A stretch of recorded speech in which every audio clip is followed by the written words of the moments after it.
बार की बात है, किसी कारण से महाराज कृष्णदेव राय तेनालीराम से बहुत ज़्यादा नाराज हो गए थे। वे उनसे इतना नाराज थे कि उन्होंने कहा, पंडित तेनालीरामा, अब आप हमें अपनी शक्ल नहीं दिखाएंगे और अगर आपने हमारे आदेश का पालन नहीं किया तो हम आपको कोड़े मारने का आदेश देंगे।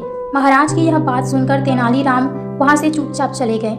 अगले दिन जब दरबार लगा तो तेनालीराम से जलने वाले कुछ मंत्री ने महाराज के दरबार में आने से पहले ही उनके कान भरने शुरू कर दिए। उन्होंने कहा, महाराज, आपके मना करने के बावजूद भी तेनाली दरबार में आ पहुँचे।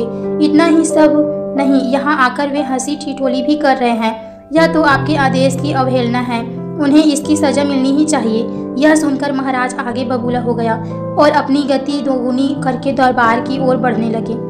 वो जैसे ही दरबार में पहुंचे, उन्होंने देखा कि तेनालीराम अपने मुंह पर एक मटका पहने दरबार में खड़े हैं। बस उनकी आंखों में आगे मटके में 2 छेद हैं।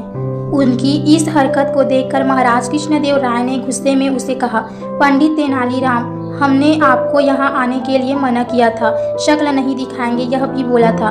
फिर ऐसा क्या हुआ कि आपने हमारे आदेश का पालन नहीं किया? महाराज की बात पर तेनालीराम ने कहा, महाराज, मैंने आपको मेरी शक्ल कहाँ दिखाई? चेहरे पर तो मैंने ये गोल मटका पहना हुआ है। हाँ, मेरी आंखों पर मौजूद इन 2 छेदों में मुझे आपका चेहरा दिख रहा है, लेकिन आपने मुझे अपनी शक्ल देखने से तो नहीं किया था मना। तेनालीराम की यह बात सुनकर महाराज कृष्णदेव राय की हंसी छूट गई और वो ठहाका मारकर हंसने लगे। उन्होंने कहा, पंडित तेनाली, आपकी बुद्धि के आगे हमारा गुस्सा करना नामुमकिन है। अब इस मटके को उतारो और अपनी जगह बैठ जाओ। तो इस कहानी से हमें यही शिक्षा मिलती है कि परिस्थिति चाहे जैसी हो, उसे अपने पक्ष में किया जा सकता है।